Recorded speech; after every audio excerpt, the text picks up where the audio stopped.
Okay. There we are. Hello, dear friends. Good evening, everyone.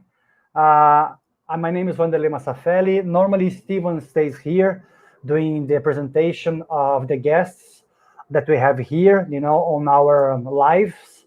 But today, unfortunately, Steven cannot come to this live. Tonight, we have here from the American Spiritist Movement, we have Heather Bullock. She's going to be giving a nice speech to us. She's going to be talking about many are called and few are chosen, which is a part of the gospel, and she's going to be using the Spiritist teachings to us. How are you feeling today, Heather? Well, how do you think? Of course, thanks so much for having you here tonight. Sorry. No problem. No, I'm doing great, and I'm so glad to be with this group tonight. Thank you so much for the invitation. We are really happy to have you here. I'm gonna be here in the background. I spoke with Heather already, so I'm gonna take my camera off, you guys. Heather's gonna take the show here, and but if you guys have any questions, guys, please send to us here on Facebook, and we're gonna try to reply to answer as many as we can. Okay, Heather. So the show is yours. Normally we stop, let's say, around 10 past 7, 10 past 8, or 5 past 8, if you want to have some questions, and sorry. And if you want to reply some questions, but yeah, would that be okay for you? Sure. I'm not too familiar here with the use of the StreamYard, so if you can help me with the questions. Sure, yeah. Once they come, I'm gonna pass on that to you. Would that be okay? Yeah, you just let me know and we'll work through that. Okay, so normally we do our initial prayer. Would you like to do yourself, or do you prefer to do myself? I would like to ask you to do that. Okay, that's fine. So let's close our eyes. Let's take a deep breath. We would like to be thankful for the lives we have. Also, thank the mentors of the Spiritist Center here in Dublin, the Spiritist Society of Ireland, who have been supporting and guiding us. Thanks for Heather also to be here with us tonight. We'd like to ask our Master Jesus to open our hearts, open our minds, in order to observe the teachings that Heather is about to share with us, to explain to us. We hope that the one will have a fruitful and joyful talk. Thank you very much, and so be it.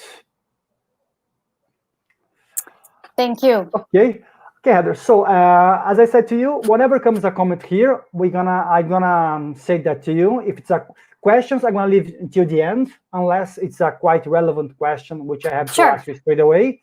But I'm gonna be here in the background, as we said.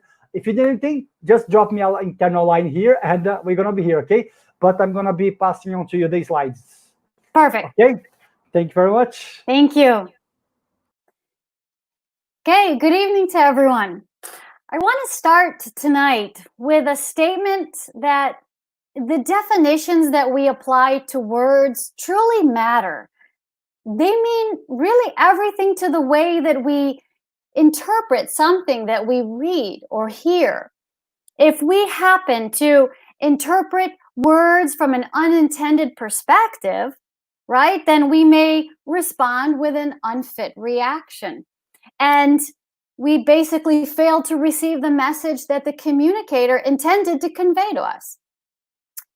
Next slide, please.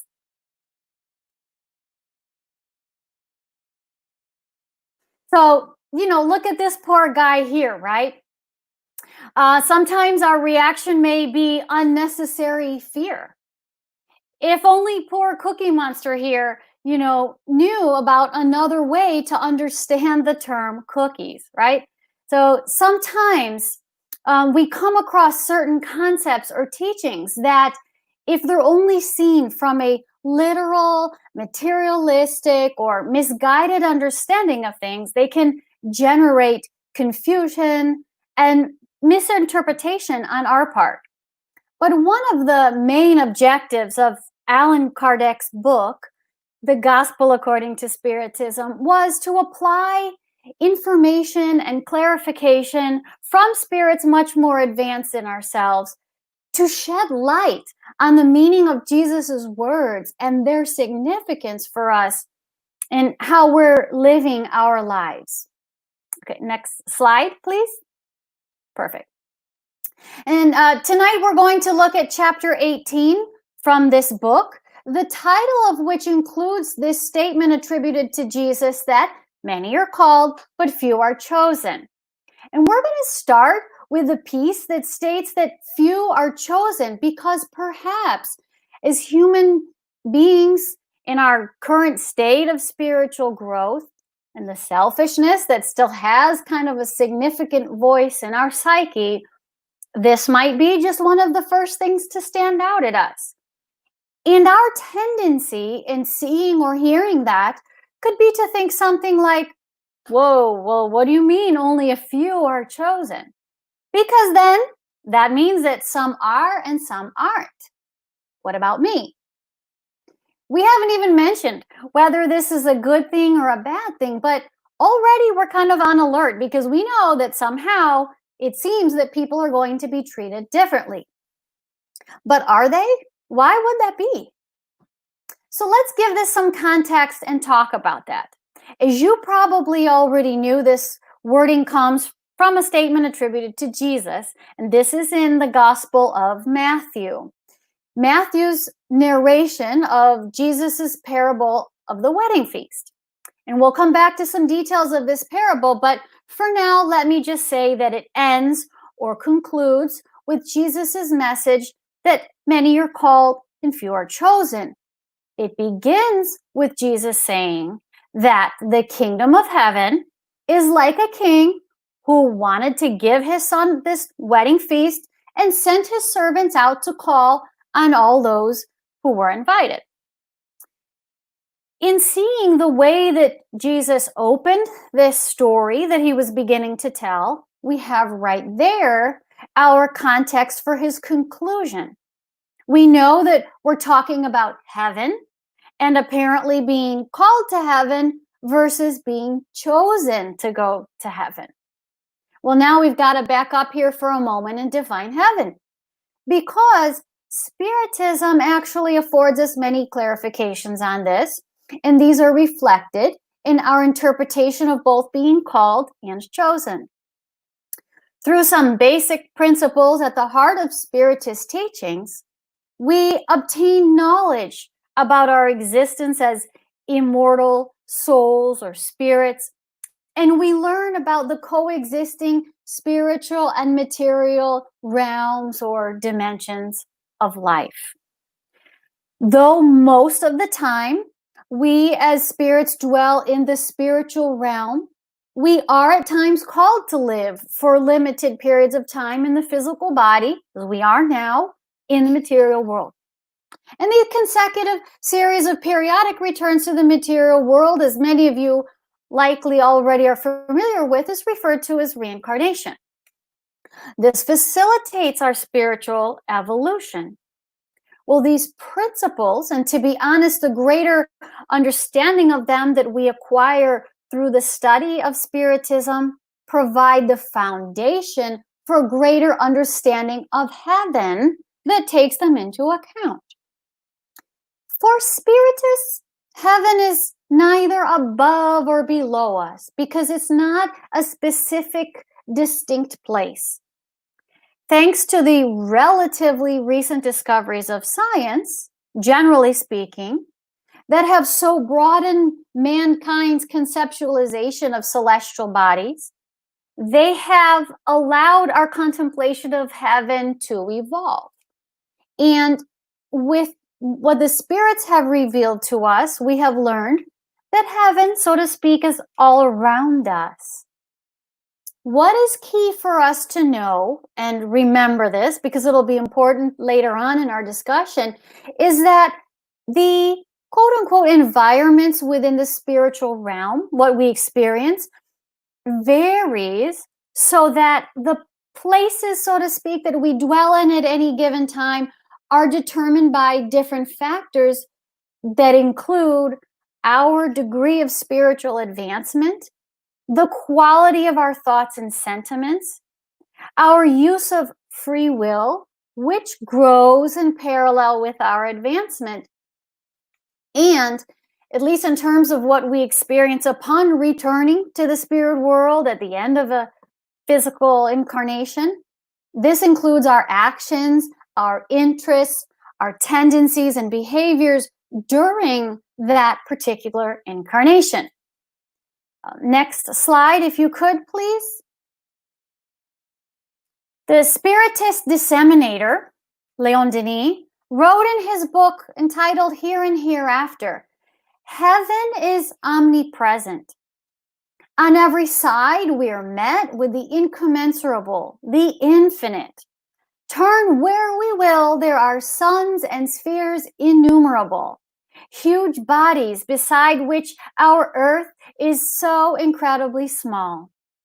In all the great infinitude of space, there are no longer any confined dwelling spaces for spirits. The purer they are, the freer they become. They move through this vast infinitude and travel to where their affinities or sympathies call them." So this concept of affinity, which is a function of the law of attraction, is what sheds the Spiritist light on this word chosen.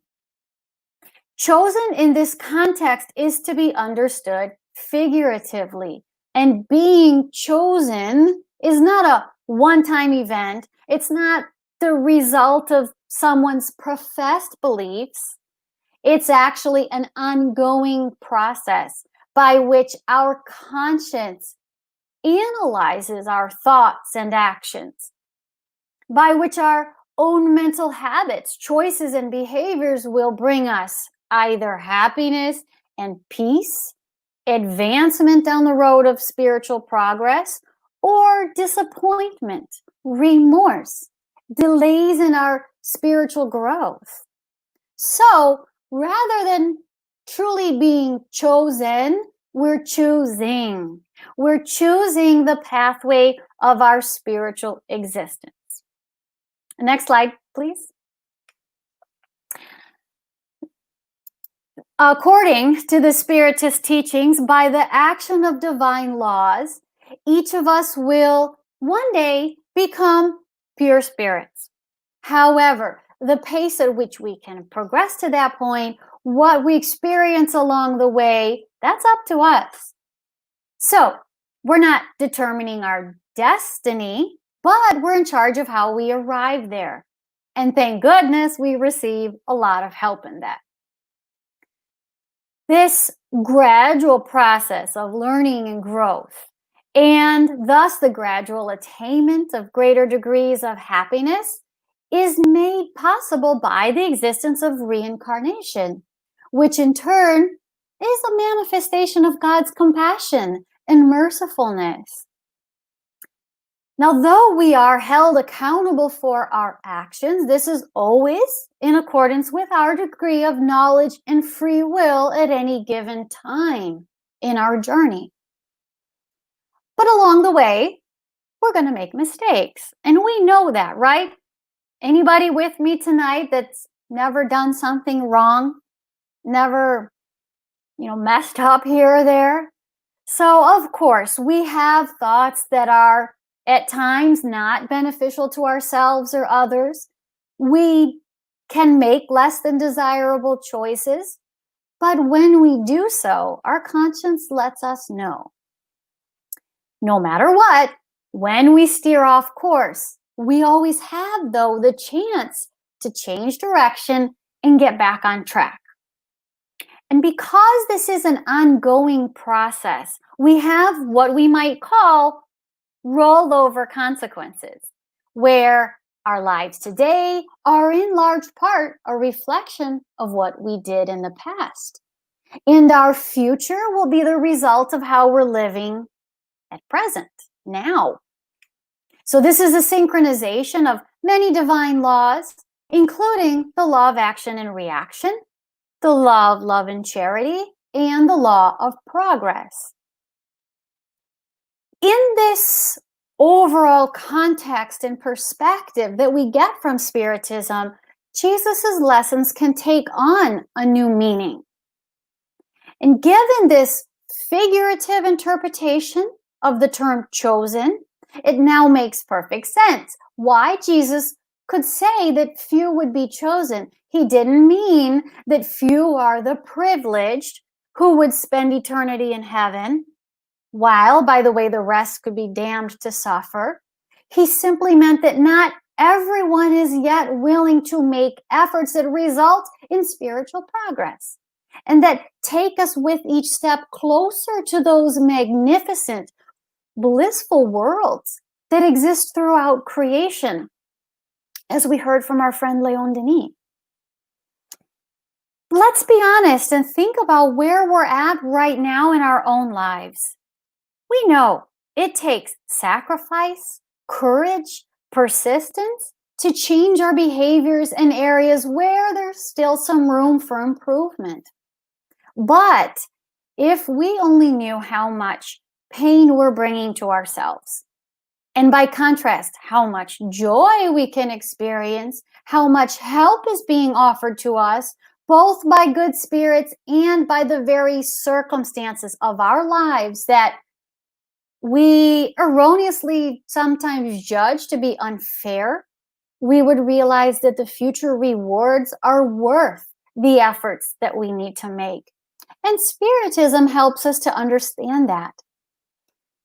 With this framework for the Spiritist interpretation of Jesus's words, we can see how it helps us to understand Jesus's parables and analogies, beginning with this parable of the wedding feast. So at the next slide, we can take a closer look at that. So as I already mentioned, in this parable, Jesus said that the kingdom of heaven is like this king who wants to throw this wedding feast for his son and sends out his servants to call on the invitees. The wedding feast was used as a symbol of where everything is great joy and happiness. And so it was used to convey this idea of heaven. But what happened next in this story? Well, the invitees, even when told of what the king had done to prepare this great feast for them and for his special guests, many simply refused to come. They instead went about their ways with other things that interested them more than the invitation, while some others went so far as to actually kill those messengers who delivered it to them. So the king then extended the invitation to pretty much anyone the messengers could find willing to attend. And their admission was just as open as it would have been for the first guests that were invited. That is, as long as they came properly dressed.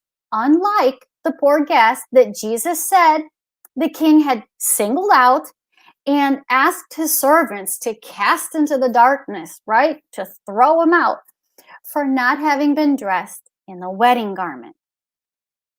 Now, the first part of this story, when the invitees paid little attention, this in turn invites the listener to question, well, why would anyone refuse an invitation to such a happy event? And when we consider the symbolism of the wedding feast, we can then reflect on how we might have acted in a similar way when it comes to the invitation of what heaven represents. Whether as the first invitees in times past or the invitees of today, there have been plenty of occasions when we've all turned down the invitation to heaven. And today, we might not be killing the messengers, but we have personal interests and priorities that one way or another, at some time or another, we put in front of a call to work on living in harmony with the world around us. But what about that wedding garment? Next slide. The wedding garment symbolizes here I go again with symbolism. Kardec says the wedding garment refers to having a pure heart, practicing the divine law, which he says is contained in its entirety in the words, without charity, there's no salvation. Another slide again, please.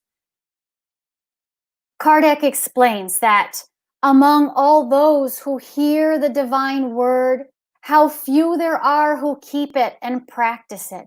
How few make themselves worthy to enter the kingdom of heaven. And so this is why Jesus said, many will be called, but few will be chosen.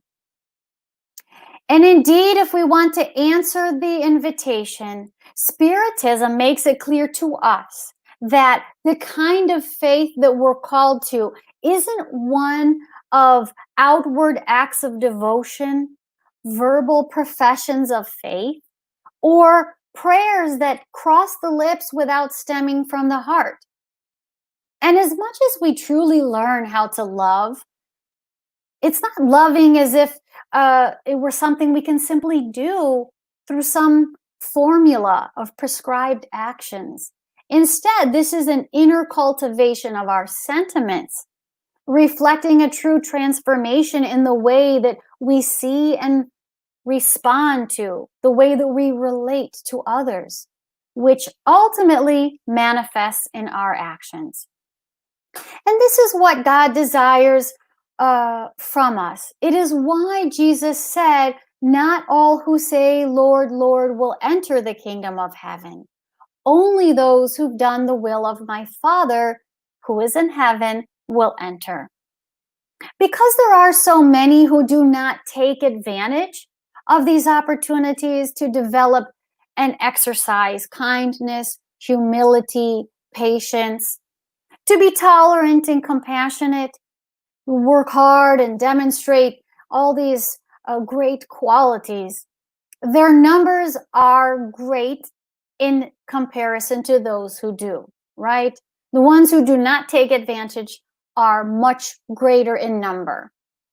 And this is the meaning behind the analogy of the narrow door, which is in another lesson from Jesus. Can we go ahead on another slide, please? Okay. So again, in the Gospel of Matthew, we find this instruction. Enter through the narrow door, for the door to perdition is wide. The path leading to it is broad, and there's so many who enter through it. But how small is the door to life? How narrow is the path that leads to it? And how few there are who find it. Kardec, in his related commentary, reminds us that this situation, meaning the great number of those still choosing the wide path, describes only the current state of things here on earth. But as the souls who inhabit the earth progress, the earth will evolve. Next slide. And someday, he says, can we have the next slide, please? Oop. I'm sorry, maybe go back one. Terribly sorry. Yeah, you were right. Someday, Kardec says, the pathway to goodness will be the one most frequented. So again, we're hearing here the voice of reason, because if we had only one life, if we had just one life, then, as Kardec asked, why would there be so many obstacles? Why would there be such a narrow door to pass through if one's fate is sealed at that moment of death? So something came to my mind when I was thinking about this analogy of the narrow door. And it reminded me of how at the entrance to a building where I used to work, we had side by side a couple of those revolving doors that allowed really only one person through at a time in each door. And then alongside those two, we had one single door, but made up of two doors that opened together to allow a much greater space to go through.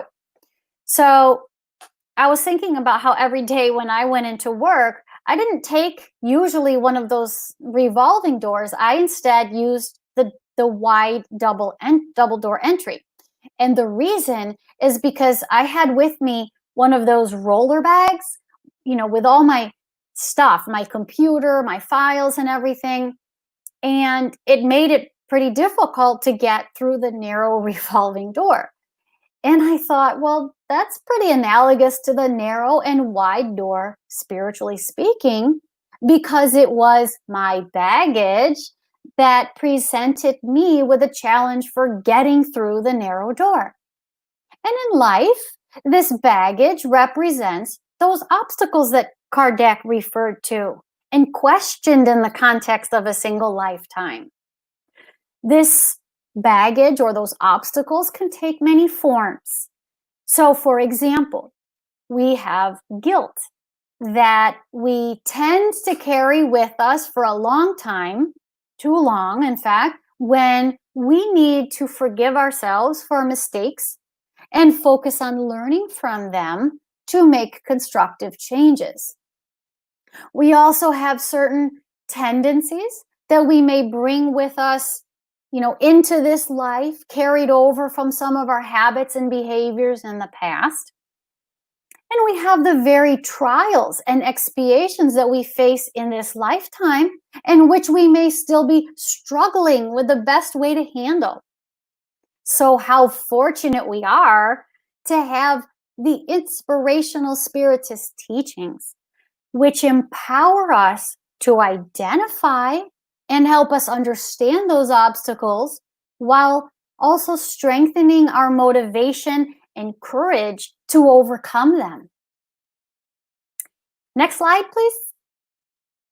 Okay, so what about being called? We've made reference to this indirectly, but we haven't said anything specific yet about this part of Jesus's statement. Now, let's be careful, because if being chosen refers only figuratively to our attainment of spiritual growth and progress, should we then turn around and understand being called in the literal sense? Whatever many is, because many is not all, right? So could we be saying that only a select number of individuals will ever have the chance to learn about the tools and means of spiritual advancement? By the way, before I learned about Spiritism, and as I wrote about in my book, Changing Lives with Spiritism, I talked about my personal experience, and that I would ask myself, how could it be that with so many religions and philosophies around the world, and with the fact that people are born into different places and circumstances, with not only unequal exposure to those religions and philosophies, but even unequal chances throughout their life for exposure to them, how could it be that only one is right, that only one holds the key to our salvation? Perhaps some of you have had these questions yourself. And what does that mean for each individual around the world, especially in context of just one lifetime to live, right? These questions are of the kind that arise when we try to understand many are called in the literal sense. However, in the light of Spiritism, we can interpret it symbolically. Not only that, we can understand how this calling is also relative to our degree of advancement. Since we're all at different degrees of evolution, we're then called in different ways at different times. But the calling always involves both the multitude and variety of learning opportunities that we have over time, as well as the increasing degree of accountability associated with our various stages of progress. And Jesus spoke often of this. So, for example, According to the Gospel of Luke, he said, much will be asked of the one who has received much, and a greater accounting will be required from the one to whom many things will be entrusted. With the light of more straightforward teachings now that we have about reincarnation and spiritual progress, Spiritism has come to help us understand this more clearly and more deeply, in fact. So Kardec writes that he says the Spirit's teachings, which reproduce these maxims, meaning from Jesus, under different forms, and which develop and comment on them in order to put them within everyone's reach, have the particularity of not being circumscribed. And everyone, literate or illiterate, believing or disbelieving, Christian or not, can receive them because spirits communicate everywhere. Next slide, please. Kardec later complements this thought by stating, Spiritism has in fact multiplied the number of those who are called, to which he immediately adds, because of the faith it provides, it will also multiply the number who are chosen. And just keep in mind, this is over a lapse of time, right? Or at any given lapse of time, because in the end, all will be called and all will be chosen. Well, let's talk a little more now about the idea mentioned by Luke and included by Kardec in this same chapter, that much will be asked of the one who has received much. Next slide, please. To be given the kind of knowledge, for example, that in whatever form it may come, teaches us about God, inspires us with faith, gives us a moral compass by which we can make choices that will reward us with greater peace and happiness down the road. This is like receiving the invitation to the wedding banquet. But as Kardec wrote, it's not enough to simply be invited or sit down at the table to take part in this heavenly banquet. We must, as mentioned before, be dressed in the wedding garment. In other words, engage our own hearts in the application of what we learn in our day-to-day lives. So we have to make sacrifices, turn away from the voices of our egos, and actively choose our actions with a conscious reflection on how those decisions are affecting ourselves and others. Sometimes, perhaps, out of ignorance, people think like, I think I'm doing fine. I'm not causing anyone harm. I'm just going about my business and staying out of everyone else's. But to really be truly chosen, as we've defined today, we need to go beyond that. For example, look at what Kardec said about when Jesus told that young rich man who asked them about the means of inheriting eternal life. Jesus said, "Get rid of all you have and follow me." Kardec said, Jesus did not intend to establish some kind of absolute principle that everyone must sell what they possess and that salvation can only be obtained at such a price. He meant to show that the attachment to earthly riches is an obstacle to salvation. And it's interesting where Kardec goes on to say that what Jesus proposed to that man was a decisive test, meant to uncover what was at the core of his thinking. Because from the world's point of view, he could for sure be perfectly honest, not harming anyone, not slandering his neighbor. Maybe he's not vain or proud. He honors his parents. However, Kardec says he didn't practice true, or let's say full, complete charity, because his virtue did not extend as far as self-sacrifice yet. And that this is what Kardec says Jesus wanted to demonstrate as an application of this principle, that without charity, there's no salvation. Now, the man in that lesson was given wealth, and Just as we can be rich with knowledge, for which we will be held accountable, we can, of course, be rich by material means. And this, too, is something for which much will be asked. In fact, as you can read more about in chapter 16 of the Gospel According to Spiritism, wealth indeed comes with great responsibility for the spirit. And it can also be a real trial. Reflecting on the spirit's teachings, Kardec says that wealth can even be even more dangerous than poverty because of its allure and the temptation that it creates, this kind of fascination that it still exerts over us.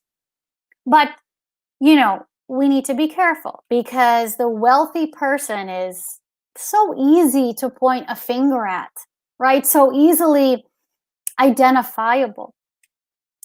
And quite often a subject of envy. So, how often we point and think, look what he's doing, right? With all that money. He's wasting on frivolous luxury when he could be helping so many people in need. He could be using all that wealth to help them. And first of all, we kind of think or say these things as if we would do differently in those shoes. We'd like to think so, right? But are we really so sure? If that's the case, that's great. But then what are we doing with what we do have? Because it's all relative. We might be in a situation where someone else with relatively less than what we have could judge our own possessions to be frivolous. Aren't there always choices that we're making in terms of what we have versus what we're willing to give? So I'm just saying that we all need to be aware that the less we're tied to material possessions and our selfishness, the more we're choosing. We're choosing to continue our spiritual growth. But in bringing up this story about the wealthy man, that wasn't the only point that I wanted to make. Because what about all the other gifts and talents that were given? These other gifts and talents may take different forms, like an admirable artistic ability, a strong aptitude in some particular field of study, maybe a particularly attractive physical appearance, or excellence at physical strength or coordination. But it doesn't have to be one of those things. It could be an exceptional ability to communicate, to empathize, to console or teach, or one of so many other possibilities. Given the knowledge that we have about them, we might also include mediumship and spiritually related faculties. All of these are tools that individuals can employ to constructively use their time here on earth. And you know what? Even our difficulties, our pains, and our struggles can open possibilities, because in going through them, we may become motivated, sometimes more prepared to help those who are experiencing or will experience the same, or have the potential to at least. We may even take steps to help avoid others having to do so. And the point here is that whether we're given wealth, knowledge, experiences, or any number of other certain gifts, this is always for a reason. And in one way or another, if we use our time constructively, they have the potential to facilitate our spiritual progress. This idea is very closely related to another lesson, that to the one who already has, much will be given. Jesus said, the same measure will be used on you that you've used to measure others, and you will be given even more. For to the one who already has, much more will be given. And from the one who does not have, even what he has will be taken away. At first, this may seem paradoxical, but in this case, Kardec used the spirit communication to provide a little insight. The spirit, who signed only a spirit friend, explained that those who have received are the ones who've already made the kind of efforts that we've spoken about tonight. And that because God encourages all efforts that lead to goodness, those then become a magnet for progressive advancement and abundant blessings. Fortunately, those blessings include the collaboration and support of our spiritual benefactors who are drawn to us by our noble thoughts and actions.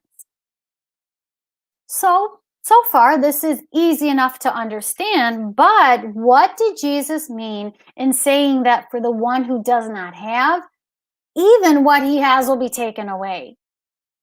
Doesn't seem fair, right? At least at first. But the meaning here is also symbolic. The same Spirit I just mentioned before clarified, exclaiming to us. And when I read this, I can imagine someone pounding their fist trying to tell us.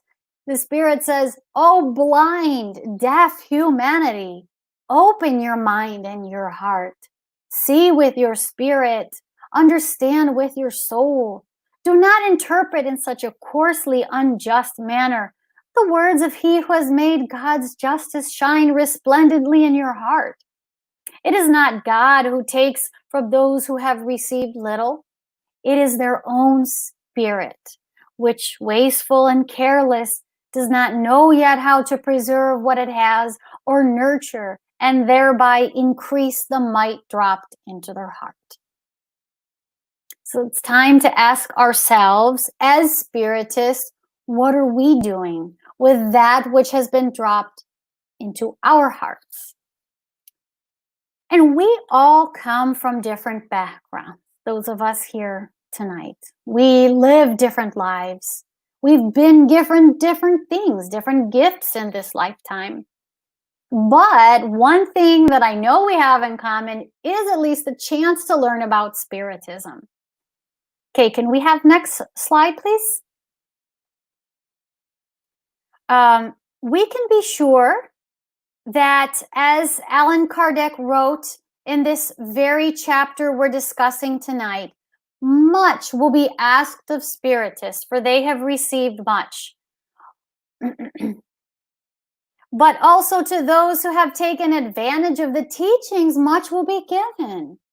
Indeed, much is asked of those who study Spiritism, in particular because one of the goals of the spirits in bringing us this knowledge was to awaken us to the sense of duty and to the importance of our inner transformation. So Spiritism is here to enlighten, to comfort, and to console, for sure, but also to inspire action and change. By illustrating to us that our future is in our own hands, Spiritism calls on us to examine our ways of thinking, our behaviors, our priorities.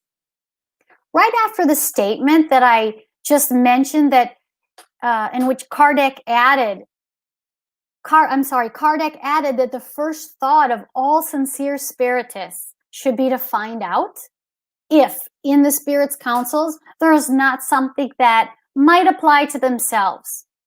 So themselves, not others. So Spiritism is not a tool to look outward and point fingers, but to look inward and ask questions. But who hasn't at some point read a particular text and thought, this is perfect for so-and-so? He definitely needs to read this. Because, if he were to read and act upon the instruction, it would make our lives easier, right? Or we think, oh, man, this describes her perfectly. She's really going to suffer. But that's not the goal of Spiritism, to make these judgments on others. It is instead to learn from the so many resources available to us, first and foremost, by looking at how we can take that knowledge that we acquire and apply it to make positive changes in our lives. In a different spot in this chapter, Kardec also said regarding Spiritism, those who do not take advantage of the Spirit's teachings for their own advancement In other words, those who admire them as being interesting and curious, but without their hearts being touched. Those who are no less vain, proud, or selfish, no less attached to material possessions, who are not better toward their neighbor, are all the more guilty, or we could say accountable, because they have the greater means of knowing about the truth. You know, many people actually walk away from Spiritism because of this, even early on, stating they don't even want to have the knowledge because they see that it brings with it great responsibility. That's not what they're looking for. Some of us might think, okay, I know that these efforts I need to make might not be easy. In fact, they might be very difficult sometimes, right? But my vision of life has changed in a way that I can't close my eyes to now. And because I can see the importance of taking this conscious approach to the way I'm living, taking responsibility for my choices, I'm sure going to do my best. But at this time, some will decide that all of this is not for them, and it's their free will to make that decision. For those of us, however, who do feel such gratitude for the answers and inspiration that we find in Spiritism, who realize that it's not by coincidence that this knowledge has come to our lives, then we're allowing ourselves to receive the invitation to study, to work, grow, and serve. We still, however, have to accept the invitation and do more, as we said before, than simply show up at the banquet table. What does that mean to us? Well, aside from the personal impact and accountability, in terms of our individual spiritual evolution and what we discussed today about what it means to be chosen, it also has implications for us collectively speaking. The timing of the arrival of these organized collection, better, of these Spiritist teachings on earth. It's no product of chance. It was and has been a result of a deliberate outreach to us made by our big brothers and sisters, spiritually speaking, who've determined that we're ready for and in desperate need of this spiritual awakening. Spiritism, though, is relatively new to humankind. And so it's not steeped in history and cultural tradition. In that alone, we have a great responsibility to clarify what it's really all about, to show what Spiritism truly has to offer, and to reiterate the teachings that are at the foundation of Spiritist teachings. People are looking for answers that they could not find elsewhere. They're hoping to find behaviors and attitudes that are different from the ones that maybe disappointed them somewhere else. They're in need of the kind of courage and faith that can support and uplift them in their pain and struggle. And we all, as human beings, can gain so much from a place of study and faith that is rich with a sense of community and brotherhood. So I ask you, is it possible to find all of this in one place? What do you think? I believe it is, but it's up to us to come together with the best of ideas and efforts to make that happen. To those who come to Spiritism, we can present the science, we can present the philosophy, both of which are absolutely necessary and go a long way to satisfy those needs in terms of the answers and perspectives that so many individuals are seeking. But Spiritism is that and more, because from this science and philosophy of Spiritism, we derive a whole set of moral lessons or consequences, the understanding and application of which are bottom line, the keys to our salvation.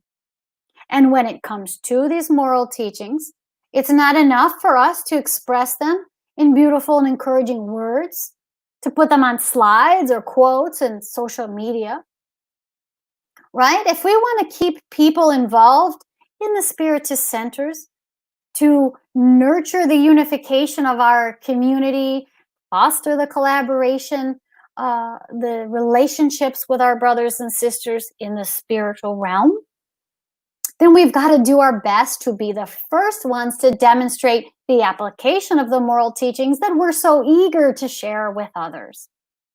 If we're proclaiming with such enthusiasm the value of this wisdom, we've got to try to lead by example. And this is our responsibility to ourselves, to others, to one another. Now, I'm not standing here on a soapbox today trying to make a strong statement for the sake of a nice sounding message. And please don't be alarmed. You don't have to be the leader of a center, a medium, a public speaker, to be a Spiritist worker. Anyone who feels called in any way, contributing in any way to be part of the efforts to share the blessings of Spiritism, I strongly encourage you to read the book, The Messengers. Next slide, please. We'll see this book. Thank you. This book by Spirit author Andre Luis and through the medium Chico Xavier. I dare go so far as to call it a must read, because through Andre's observations and narrations that he shares from the viewpoint of his position in the spiritual realm, we get an eye-opening glimpse at just how much the dedicated, loving workers on that side of life do to bring a renewed understanding of spiritual life to both incarnates and discarnates, incarnate and discarnate spirits, and how much they look to us for our cooperation in this labor of love. So this book, The Messengers, brings us a unique and fascinating understanding of both the origin and significance of our responsibilities, not to mention what it looks like depending on how true we remain to the commitments that we have made, including commitments that we make before beginning, this particular material life or physical lifetime. Speaking of these commitments, then, may we as Spiritists remain devoted to the genuine intentions of Spiritism, offering then a true oasis to those in need of resolution and hope. And if stated as quoted or mentioned by one of the spirits included in this chapter of the Gospel According to Spiritism, if there are thirsty travelers who stop in the shade of the tree of life, looking for its fruits of hope and faith, let us then cultivate the tree that's already been planted for us, so that it may continue to bear fruits capable of restoring strength and courage. I'll ask to go to our next and last slide, please. And to close then, let me say to every one of you listening to this presentation, whether you're Spiritist or not, that the message is the same for all of us. It is to understand that as eternal spirits, we were all created with a shared destiny by which every individual will one day enjoy the very best of everything that the idea of heaven represents. In other words, we will all experience true happiness, fraternity, and love in the presence of the Lord. However, the divine law makes us each responsible for the attainment of that ultimate goal. So, at different times and in different ways, we are called to a variety of different experiences and learning opportunities. These afford us the means of fulfilling God's plan. And each time we choose to accept the invitation, we take new steps down the road of spiritual progress and toward the attainment of a true and lasting happiness. So, thank you very much. I think we're going to open now for some questions and answers or comments. Yeah, correct. But thanks very much, Heather, for the great speech. It was very enlightening, and I really love this part of the gospel. But you went through and you explained really, really well, and like part per part, which sometimes we read and we may feel a bit lost, because it's as it says in the Gospel according to Spiritism, it's a difficult parable for many to understand. We might feel like Cookie Monster. Yes, and yeah. And a lot of people nowadays, they don't want to go back and try to understand that there was a time, the time which Jesus said this parable. There is all the historical aspect. Correct. People, context. Yeah, there is a context. And they take too literal some words, like if you just choosing some and leaving the other ones on the side, Yes. But we have a question here from Roberta. Let me bring it here. So she asked us, can you give us some advice that could help us to hear better the call for the spiritual awakening? So honestly, I think that getting in contact with the knowledge that comes to us from Spiritism, because really there's so much in the Spiritist literature. I mean, this chapter from the Gospel according to Spiritism is just one example. So this book, for example, goes through gospel passages and helps us to understand them. But there are many books with many different formats, depending on what's our best way to learn.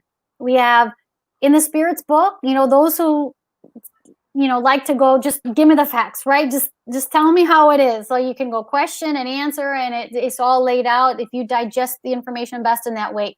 We also have novels. So the whole series of books from Andre Luis, I love them because they are like looking at things from behind the scenes, but not just the spirit realm, also the material realm and how the two interact. We see how the spirits influence our lives, and we can at least it has been my situation, I'm able to better picture my life as a whole, before this life, during and after. Not details, but I'm saying just the fact that it's there, that it's more than this period between my birth and the sometime of my death here, and whoever I am here right now, the family I have here right now, my own particular life circumstances. And I can imagine, the help that I'm getting from the spirit realm influencing not only my thoughts, but you can even see kind of how they help to orchestrate certain circumstances of our lives, because as they influence each of us, they can kind of like help us along, give us some guidance. But through these books, we can also see that it's not always loving spirits who may influence us. So we get to feel the importance of our actions in that way as well. There are the books from Emmanuel that take us back into, historic times, including, Jesus's time, or sometime, relatively speaking, shortly thereafter, that give more context to these lessons, like you were saying. They for me, like Paul and Stephen, for example, game changer, and helping me to understand better Jesus and the people of his time. Jesus, not just as like this, figure from the stories, but like the man Jesus of Nazareth, as people saw him and talked about him. So my point is, like, there's so many different books. My advice is to take time to get into the literature, because the more of knowledge you can absorb and reflect on it, the more you see life from a much broader perspective. And it's truly that mountaintop view that gives us meaning to our lives, and the inspiration that I think we can define as being this awakening. That's truly what it's all about. Okay, let me ask you one thing. Thanks for the reply, but I've seen your book here, and to be honest, I didn't know your book before. I'm gonna try to share here the cover Okay, on sure. it. I'm just working with technology here. 1 second. Yeah, let me see if I can do it this way. Can you tell us a little bit about your book? Sure, sure. So, I just a little bit then to tell about the book. I would like to share just a teeny bit my own background. I grew up in a Christian background in terms of religion.